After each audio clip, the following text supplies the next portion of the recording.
అబ్బా!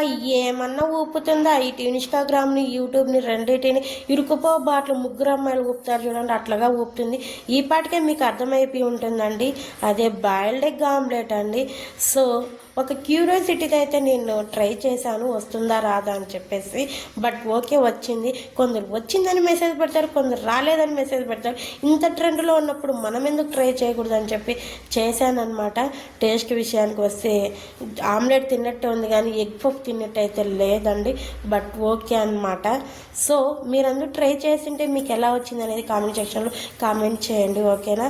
సో ఒక చిన్న పోపు వేసుకునే దాంట్లో చేసామనుకోండి అది మనం టర్న్ చేయడానికి చాలా ఇబ్బంది అనమాట. అందుకే ఇట్లా పెద్ద పెనుములో చేశారనుకోండి ఈజీగా ఉంటుందన్నమాట.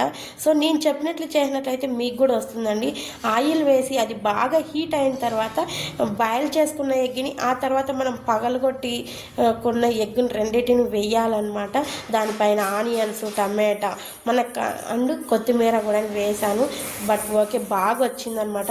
బాగా హీట్గా ఉంటుంది కాబట్టి ఆయిల్ అనేది మనము పగలగొట్టి వేసిన ఎగ్ వేస్తానే సబ్బు నూరుగా ఎలా వస్తుందో అలా వస్తుందన్నమాట. పైకి పొంగుతూ వస్తుంది. టేస్ట్ విషయానికి వస్తే పర్లేదు, ఓకే అనిపించింది. ఆమ్లెట్ తిన్నట్టే అనిపించింది అనమాట. వేరే టేస్ట్ అయితే ఏమీ లేదు. సో మీరు ఇంతవరకు చూసారు, ఒక చిన్న లైక్ అయితే